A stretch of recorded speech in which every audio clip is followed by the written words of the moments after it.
Hari ini Rabu, alhamdulillah kita bisa talk show kesehatan dari RSUD Sekarwangi, dan narasumber yang sudah hadir ada Dr. Aylin Clarissa Dauhan. Beliau adalah dokter spesialis anak, dan kita akan ngebahas tentang seluk-beluk mengasihi. Ya, ini tentunya buat ibu-ibu yang harus tahu tentang seluk-beluk ASI itu seperti apa dan bagaimana ya. Kita sudah hadir bersama Bu Dokter. Selamat siang Bu Dokter, gimana kabarnya untuk hari ini? Selamat siang, hari ini baik sekali. Alhamdulillah baik sekali ya. Yang akan kita bahas tentang seluk-beluk mengasihi. Ya, betul? Oke, silakan untuk mulai talk show kita untuk hari ini, Dokter. Talk show hari ini pas banget nih, bertepatan dengan kita mengakhiri Pekan ASI Sedunia. Pekan ASI Sedunia itu kita peringati tanggal 1 sampai 7 Agustus. Nah, sebenarnya ibu-ibu sekalian pasti udah banyak nih tahu tentang ASI. Kita sehari-hari, apalagi ibu yang baru melahirkan, nenek-nenek juga yang punya cucu, kita pasti sangat kental sekali dengan ASI. Nah, ASI itu apa sebenarnya? ASI itu air susu ibu. Dalam mengasihi itu, menyusui itu sebenarnya bukan hanya kita asal memberi ASI aja, tapi banyak hal yang mesti kita ketahui. Dari ibu-ibu yang diadakan survei 3 dari 4 ibu itu pingin kasih bayinya susu, akan tetapi masih banyak kesulitan, masih yang banyak kendala, antara air susunya tidak keluar, atau ibunya bekerja, atau misalnya bayinya yang nggak mau menyusu langsung sama ibunya. Nah, oleh karena itu kita perlu memahami satu-satu apa penyebabnya, kurang lebih kayak gitu. Nah, ASI. Kenapa kita harus kasih ASI buat bayi kita? ASI itu superfood, makanan yang paling baik banget. Jadi dia mengandung segala yang dibutuhkan oleh bayi. Mulai dari sel-sel imun yang pertama, daya tahan tubuhnya, semua itu diberikan di ASI. Bayi yang ASI itu biasanya dia lebih gak gampang sakit karena dia dapat imun dari ibunya. Vitamin ada di ASI. Terus juga ada protein dan lemak ada di ASI supaya bayinya bertambah berat badan. Selain itu, dengan pemberian ASI ada keuntungannya juga. Yang pertama, murah. Yang kedua, keuntungan buat bayi. Kita kalau misalnya kasih ASI ke bayi, kita akan lebih dekat dengan bayi. Bayinya akan lebih senang. Kedepannya tumbuh kembangnya akan lebih baik.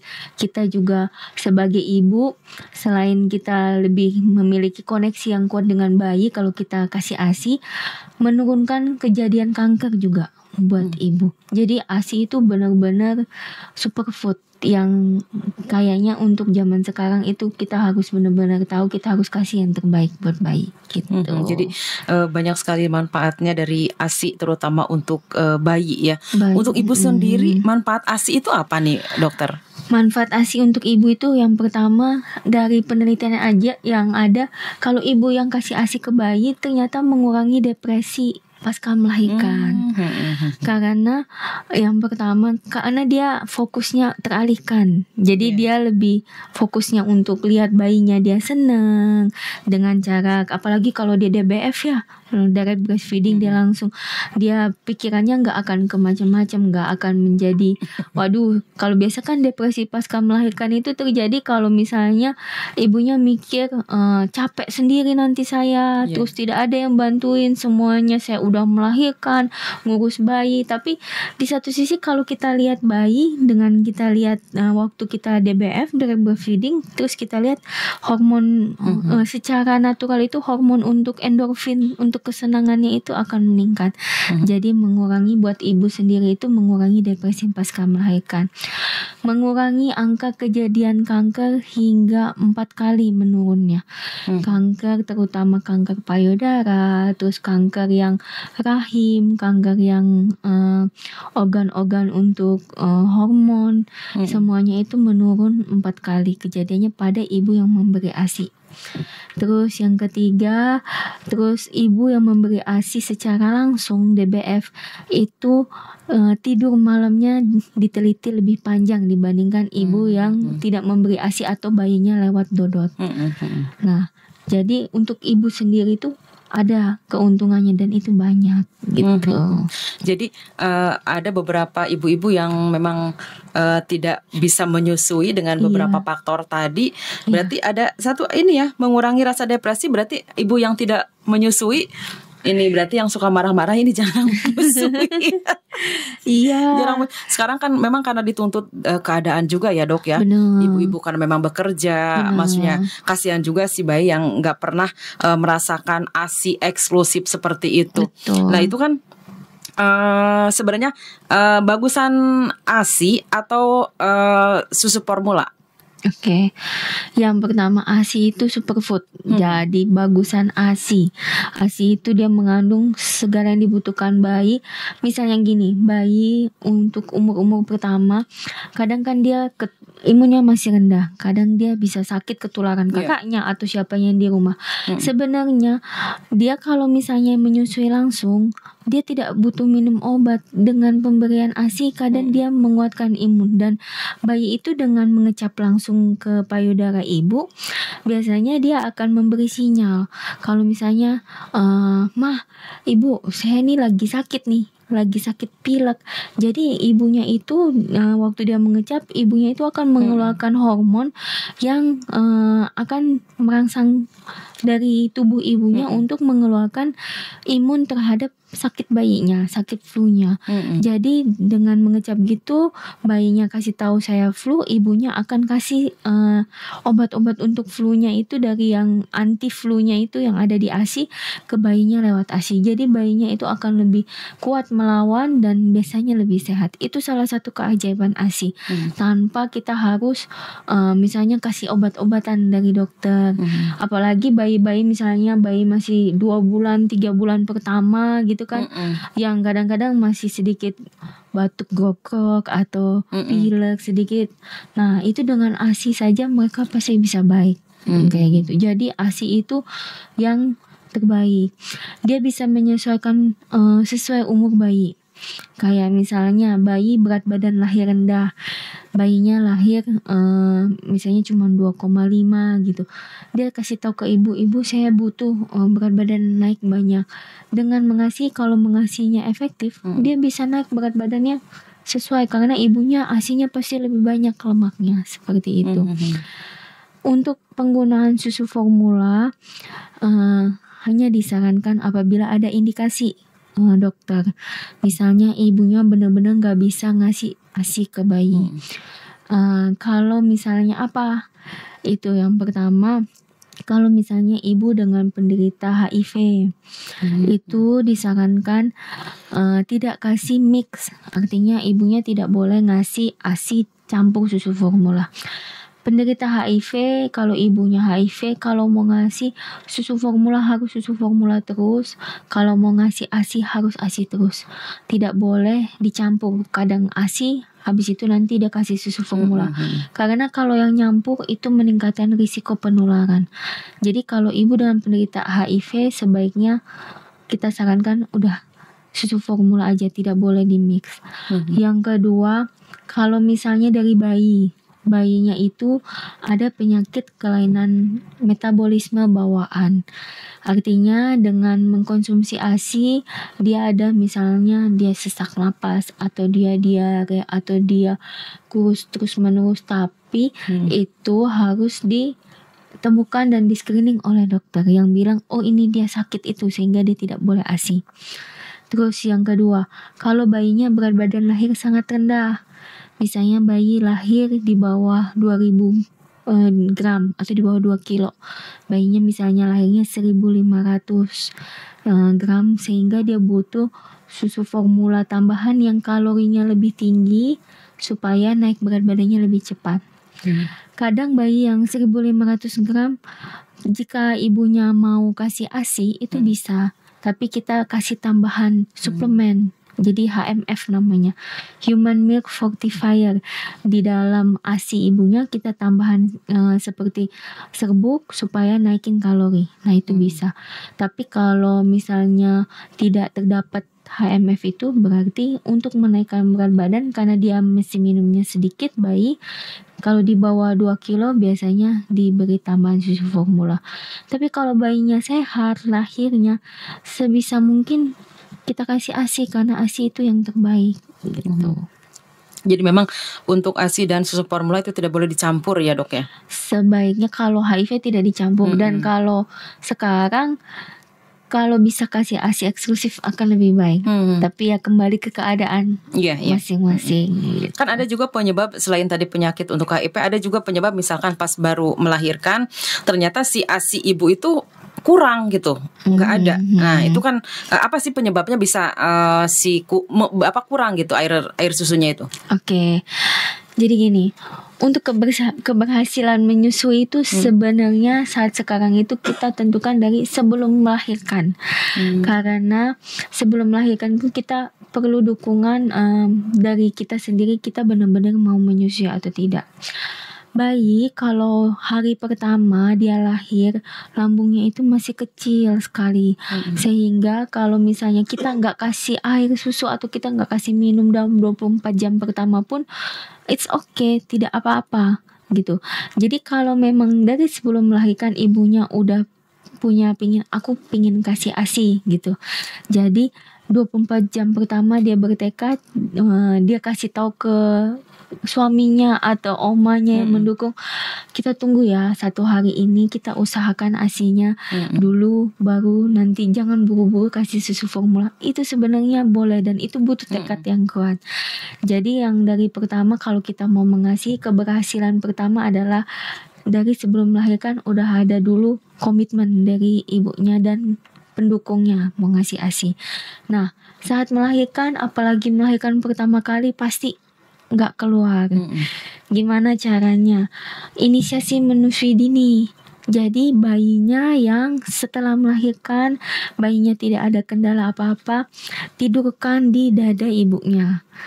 Dia dalam 1 jam dia pasti akan belajar. Awalnya biasanya dia mencari-cari dulu, kadang dia menolak-nolak dulu kepalanya, terus lama-lama dia akan mencium. Dia nanti yang akan mencari sendiri puting ibunya sampai kurang lebih 90 menit baru dia mulai bisa menghisap sampai dia tertidur.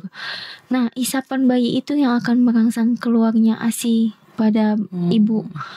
Jadi kalau misalnya dari awal kita nggak inisiasi menyusui dini, nggak dirangsang sama bayi, tapi kita langsung pompa, kita pasti lebih stres lagi karena pasti nggak akan keluar gitu. Jadi keberhasilannya tekad, terus inisiasi menyusui dini, sering deket-deket sama bayinya untuk 24 jam pertama, biar bayinya belajar, ibunya juga belajar, dia akan merangsang ASI keluar. Gak butuh banyak-banyak untuk 1 hari pertama bayi, hanya lambung bayi itu kapasitasnya cuma 5 cc, kecil sekali gitu. Jadi selama dia tidak minum untuk 1 hari pertama harusnya sih aman. Di saat itu kita fokus untuk bagaimana bayi bisa dekat sama ibunya, merangsang ASI keluar gitu. Jadi seperti itu dokter ya. Oke Sobat Muslim semuanya, untuk ibu-ibu juga untuk pendengar Dian FM nanti yang mau bertanya tentang masalah tentang ASI, terutama untuk ibu-ibu yang sekarang lagi menyusui, aduh bagaimana ini ya gitu kan ya. Boleh bertanya langsung di 085724188970 atau di 026667270077. Jadi tadi keuntungan dari bayi tersebut pas meminum ASI itu banyak sekali manfaatnya, dan manfaat untuk ibu pun ya, mengurangi depresi setelah melahirkan, kanker juga itu kan penyakit yang sangat sekarang lagi berarti kan sebagai wanita memang harus di ini untuk menyusui juga, untuk menyusui juga ya Bu Dokter. Kalau misalkan yang kerja tapi dia masih tetap menyusui, cara untuk memberikan ASI yang terbaik kepada bayi tersebut harus seperti apa dan bagaimana nih? Oke. Yang kerja biasanya kita dapat cuti ya, cuti untuk 3 bulan pertama. Jadi usahakan untuk 1 bulan pertama itu selama cuti setelah melahirkan, bayi selalu direct breastfeeding supaya dia tidak bingung puting. Usahakan hindarin dulu DOT selama 1 bulan pertama ibu lagi di rumah, sehingga saat nanti ibu sudah masuk bekerja, bayinya pada saat ibu bekerja mungkin baru dikenalin DOT, atau misalnya kalau ada yang menjaga dan yang menjaganya cukup telaten, mungkin pada saat ibunya tidak di rumah bisa dikasih menyusunya dengan cup feeder itu, tapi itu memang susah. Setidaknya 1 bulan pertama bayinya tidak dikenalin DOT, tapi dikenalin dengan payudara ibu, sehingga nanti pada saat ibu sudah masuk, mungkin saat bekerja misalnya dia didodotin, pas pulang tetap balik lagi ke payudara ibu. Selain supaya suplai ASI ibu tidak menurun, supaya yang kedua bayinya tidak bingung puting. Gitu. Jadi memang harus pertama dikenalin dulu. Iya. Jangan sampai dikenalin sama DOT ya. Duluan, 1 bulan. Kan kebanyakan gitu. Jadi orok nanti bingung kan, ini DOT apa puting gitu kan. Puting ibu gitu kan. Kadang-kadang gitu dokter ya, ada yang memang udah dikasih DOT, dikasih misalkan puting tuh kadang-kadang suka nggak mau gitu. Bener. Itu bayi bingung puting. Jadi pada 1 bulan pertama kalau dia sudah dikenal dengan payudara terus, dia akan bisa balik lagi ke payudara. Tapi kalau dari awal dia mix nih, payudara DOT, lama-lama dia lebih suka DOT. Karena DOT itu dia usaha untuk mengisap dari mulut, dia nggak perlu banyak. DOT kan kita balik aja dia udah netes ya. Iya, jadi bayinya juga gampang, dia udah netes. Jadi dia lebih suka DOT, dia nggak mau lagi payudara ibu. Kalau mau balikin ke ibunya, payudara ibu, itu harus butuh usaha memang. Artinya misalnya biasanya sih 3 hari tidak boleh benar-benar DOT sama sekali. Kalau mau ngasih minum harus dengan menggunakan cup feeder, dan ibunya perbanyak skin to skin dengan bayi. Artinya ibunya biasanya ibunya juga bagian dadanya juga menyentuh kulit dada ibu, kulit payudara ibu menyentuh kulit bayi. Jadi bayinya juga nanti dibugilin tuh hanya pakai pampers, didekap sama ibunya. Terus ibunya mungkin hanya pakai jas, terus ditutupin. Jadi skin to skin, bener kulit menyentuh kulit, sehingga bayinya belajar lagi dari awal untuk ke payudara ibu. Selain dari payudara ibu, tidak boleh ada dikasih dodot. Jadi kalau misalnya dia tidak mau, hari itu ya pemberiannya dengan misalnya ASI pra ibu ya kalau nggak disendokin ya dipakein gelas. Dan itu biasanya 3 kali 24 jam baru dia mau lagi. Bukan hal yang mudah gitu. Kalau mau relaksasi, namanya relaksasi, berarti memang harus seperti itu, dan itu butuh support system yang oke. Kalau memang mau relaksasi, kalau bingung puting gitu.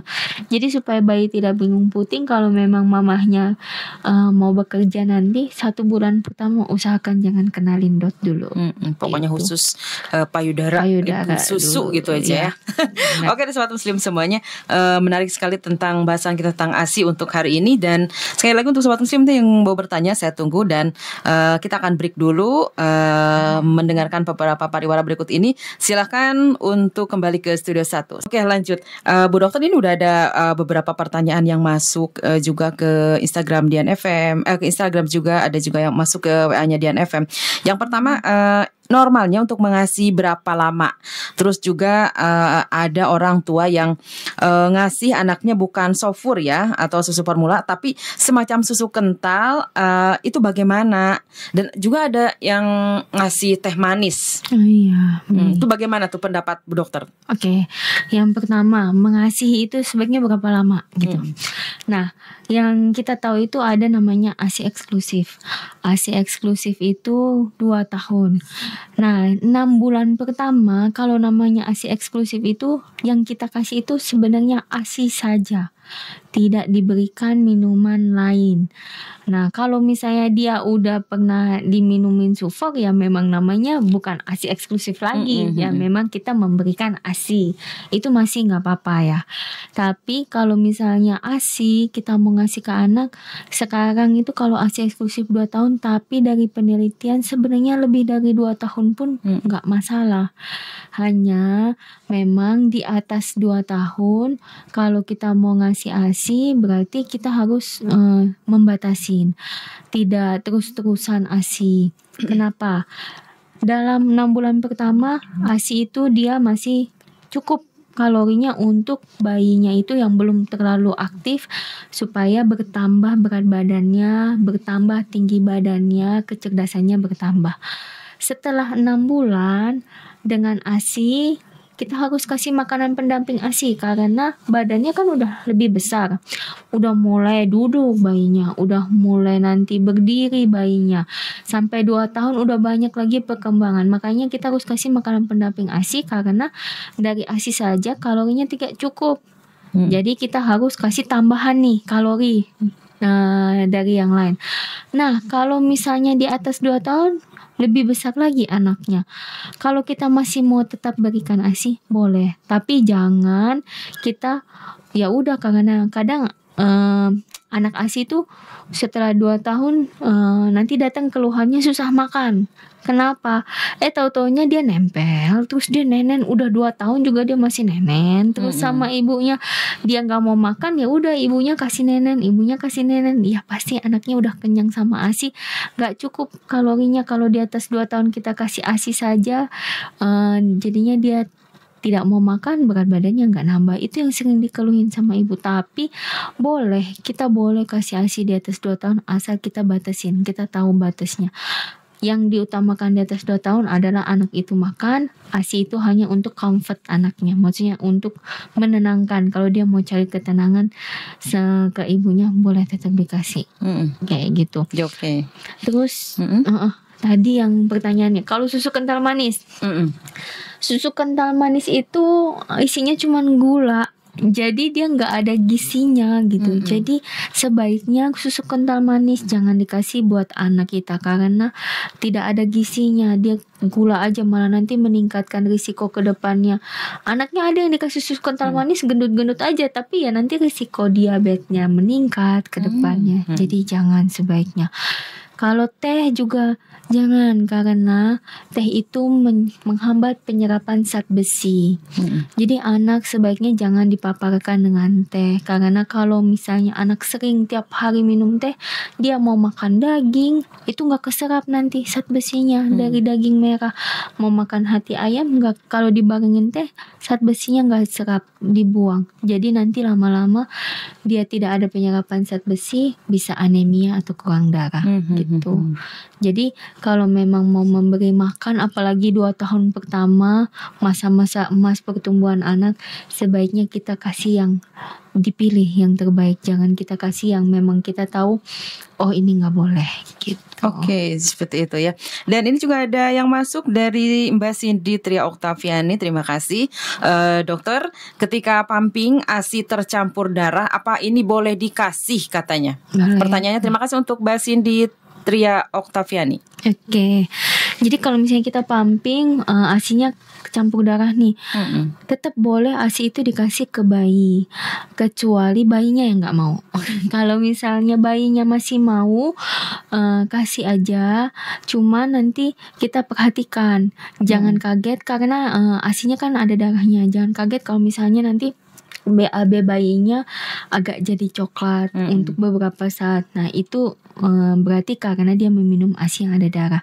Tapi ASI yang ada darahnya itu boleh tetap dikasih kalau bayinya mau. Mungkin agak sulit kalau misalnya darahnya sampai pink banget, itu biasanya rasanya sama baunya berubah. Itu agak susah. Tapi kalau darahnya sedikit atau menetes, biasanya tetap aja bayinya tuh mau. Nah, yang perlu kita ketahui, kalau misalnya ASI-nya bercampur darah, berarti kita harus evaluasi apa pumpingnya itu benar atau enggak.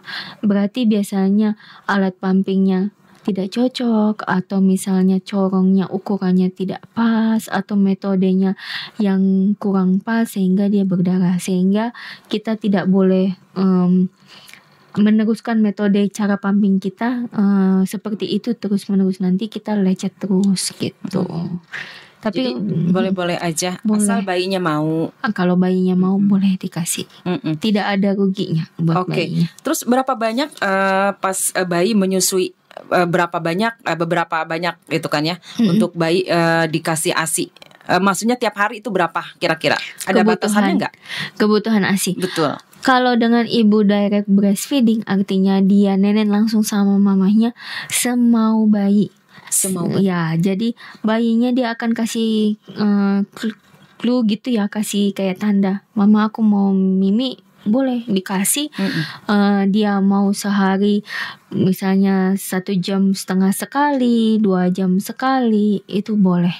Tapi kalau misalnya ukuran kira-kira mamanya pumping ya, mamanya eksklusif pumping. Sekarang kan udah banyak nih ibu bekerja dia nggak direct breastfeeding, dia eksklusif pumping. Berapa banyak jumlah ASI? Biasanya 150 sampai 200 cc kali berat badan bayi.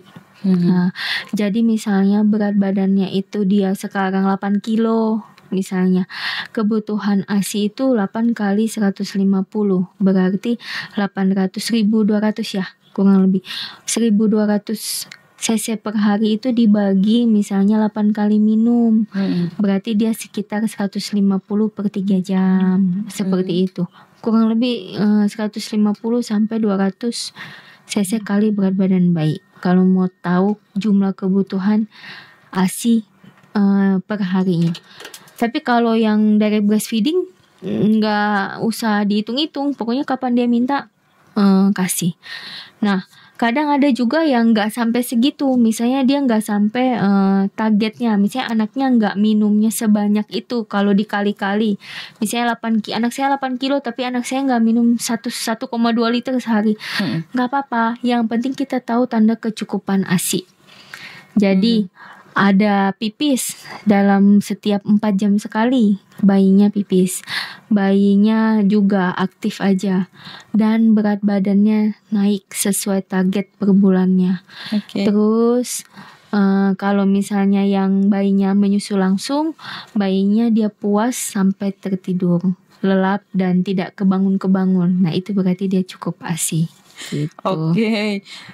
Terima kasih banyak. Dan ini juga ada satu pertanyaan kembali, masih dari Dian FM. Bunda-bundanya Dian FM ini yang susah ASInya keluar, itu penyebabnya apa? Terus ada yang ASInya bagus keluar tapi babynya nggak mau minum gitu ya, dipaksa juga, itu harus bagaimana katanya? Yang pertama, yang susah ASInya keluar, yang pertama, dia kalau ASInya susah keluar itu apakah sudah dicoba bayinya menyusu langsung atau enggak? Yang pertama, karena kalau rangsangan dari bayi menyedot itu bakal merangsang ASI keluar lebih banyak daripada kita yang pumping. Kalau misalnya kita pumping dan susah ASInya keluar, kita harus cek apakah sudah sesuai alat pompanya sama payudara kita. Biasanya ukuran putingnya itu, apakah ukuran putingnya itu cocok sama corong payudaranya, atau kita udah payudaranya ada masalah nggak? Jangan sampai payudaranya tersumbat keras sehingga dia sakit, dia lecet, dia nggak mau keluar. Nah, seperti itu. Tapi kalau ASInya banyak dan bayinya nggak mau menyusu, jangan sampai bayinya bingung puting kalau sudah pernah dikenakan dodot. Kalau bayinya bingung puting, ya itu kita harus relaksasi. Atau jangan sampai, biasa ibu-ibu baru tuh anak pertama tuh yang bayinya nggak mau nyusu, gendongannya posisinya nggak pas posisi menyusuinya. Jadi kalau misalnya bayi ASInya banyak, bayinya nggak mau nyusu, coba konsultasi ke misalnya bidan terdekat, atau misalnya kalau neneknya udah jagoan, coba diminta advice sama neneknya ke tenaga kesehatan terdekat. Sudah benar nggak ya posisi saya dan bayi dalam menyusu, sudah enak belum?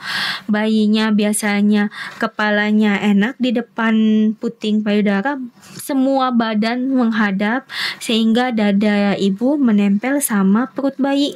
Terus habis itu kepalanya dia agak mendongak, terus pas saat perlekatannya hidungnya nggak ketutup tapi mengkokop mulutnya. Kalau udah benar, udah pas, udah enak, pasti bayinya mau. Tapi kalau bayinya nggak mau, coba minta ke konselor terdekat gitu yang bisa membantu untuk melihat jangan sampai posisinya salah jadi bayinya nggak mau.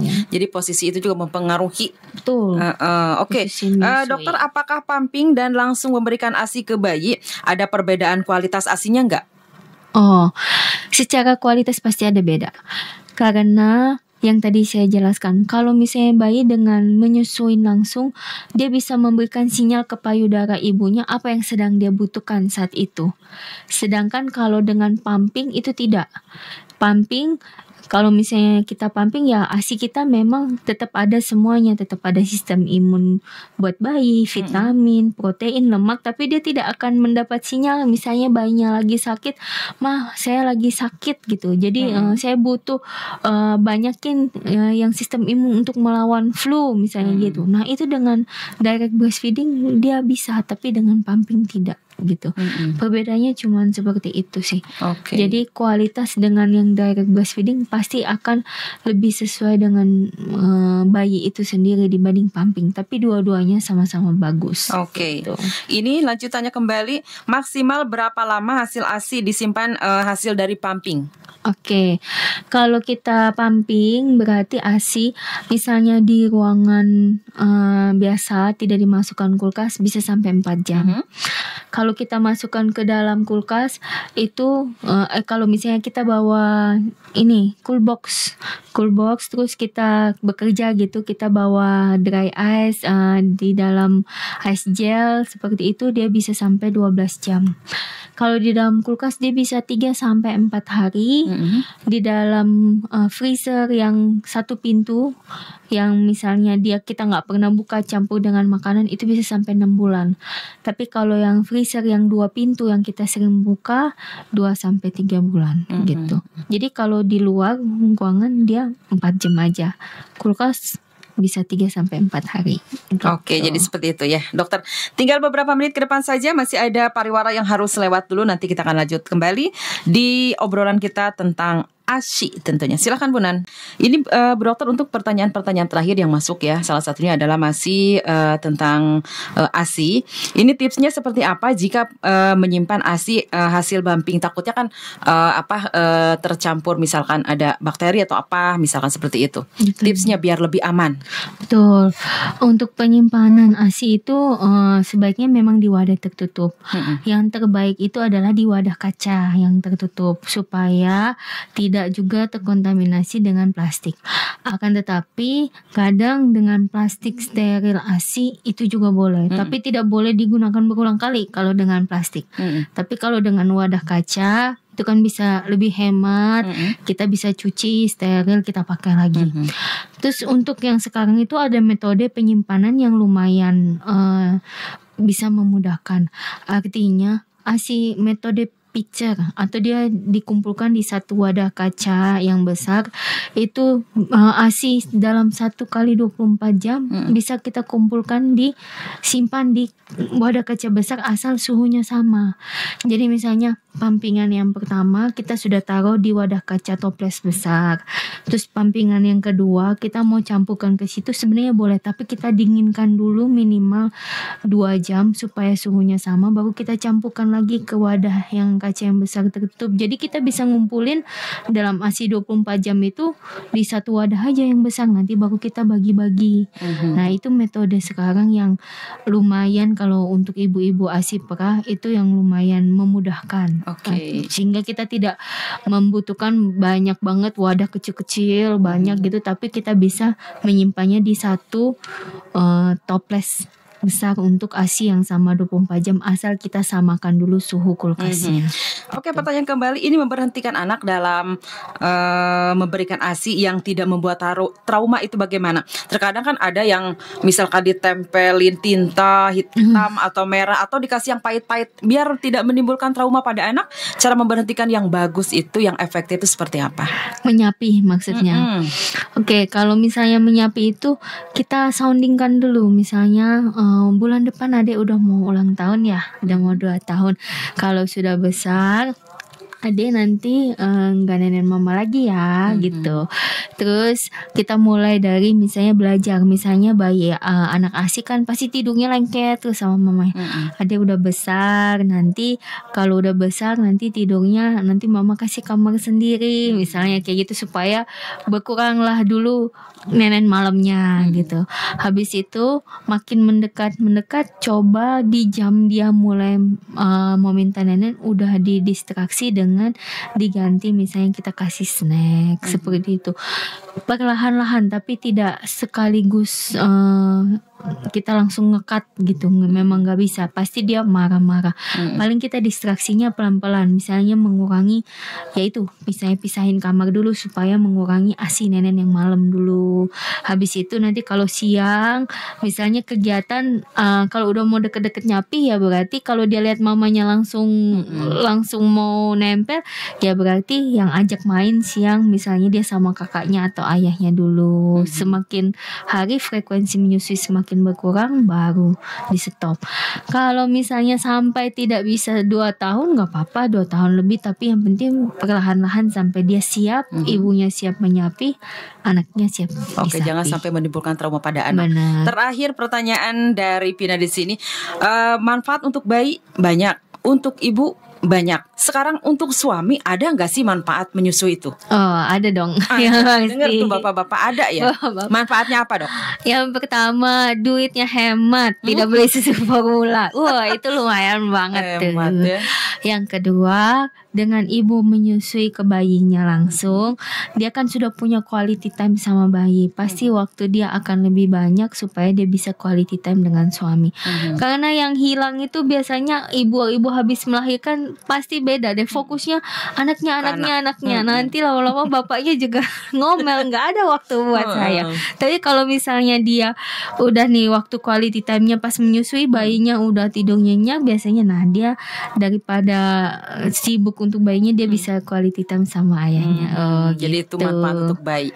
Dok, untuk bayi, untuk suaminya. ayah. Ya. Dokter, kalau lihat perjalanan waktu ini kita tarik kesimpulan aja untuk bahasan kita tentang masalah ASI. Silakan, Dok. Oke, jadi untuk menutupi pekan ASI sedunia ini, ASI itu adalah superfood, banyak manfaatnya buat anak. Buat anak itu mendukung pertumbuhan perkembangannya, itu ASI itu nomor 1. Terus dia juga bisa banyak vitamin mineral, banyak zat imun, lemak dan protein, hemat juga. Itu selain itu anak juga bisa mendapat kasih sayang ibunya dari ASI, dia merasa dia disayang karena dekat dengan ibunya. Terus buat ibu itu menurunkan depresi pasca melahirkan, menurunkan kejadian kanker. Habis itu waktu untuk ibu sebenarnya akan lebih banyak untuk beristirahat ibu setelah melahirkan kalau dia menyusui langsung. Dan buat lingkungan sekitar juga banyak, yaitu untuk keluarga juga memang biaya pasti akan lebih berkurang kalau misalnya kita beli susu formula. Terus untuk ibu bekerja, usahakan 1 bulan pertama kita harus dekat payudara langsung, DBF langsung, supaya anaknya gak bingung puting. Nanti saat ibunya bekerja boleh dipamping, habis itu pulang DBF kan lagi supaya menjaga suplai ASI supaya tidak turun juga. Terus kalau misalnya mau mengasihi, kita harus punya komitmen. Dari sebelum lahiran kita komitmen supaya kalau ASI hari pertama tidak keluar, kita tidak takut. Tapi kita tetap berusaha dengan cara bayinya yang kita suruh belajar, kita sama-sama belajar, kita dekap bayinya supaya bayinya belajar merangsang ASI keluar dari payudara ibu. Ibunya juga sama-sama belajar untuk menyusui bayinya. Terus kadang ada masalah karena memang banyak sekali kendala ASI yang kita tidak ketahui. Mungkin perlu bantuan dari yang ahli. Jadi carilah misalnya ke konselor menyusui terdekat, bisa bidan, tenaga kesehatan, atau bisa ke kami, ke praktek dokter anak. Kunjungi RSUD Sekarwangi, Poliklinik Anak terbuka untuk membantu masalah misalnya ibu-ibu yang misalnya dengan ASI anaknya kok ada ASInya, anaknya nggak mau ngenyot, biar kita bisa cek ada masalah nggak sama anaknya, apakah dia nggak mau ngenyot karena dia memang belum bisa perlekatan, atau misalnya ada masalah di mulutnya atau tidak. Nah, silakan datang ke Poliklinik Anak di RSUD Sekarwangi, kita bisa bantu. Oke, Gitu. terima kasih dokter untuk hadirnya hari ini talk show kesehatan dari RSUD Sekarwangi tentang seluk-beluk mengasihi bersama dokter Aileen Clarissa Dauhan. Beliau adalah dokter spesialis anak. Terima kasih dokter, mudah-mudahan di lain waktu kita bisa ketemu lagi. Betul. Ya. Oke, sobat Usim semuanya, kalau berjalan waktu entah sudah kebersamaan kita untuk siang hari ini di talk show kesehatan dari RSUD Sekarwangi dengan tema seluk-beluk mengasihi. Terima kasih untuk yang ada di studio 1 Bundan Sulastika dan rekan-rekan, dan juga yang ada di Sekarwangi, ada Vina MG, ada Bang Kohir, ada Bung Bima. Terima kasih juga untuk semuanya yang bertugas di sini. Saya undur pamit dan wassalamualaikum warahmatullahi wabarakatuh.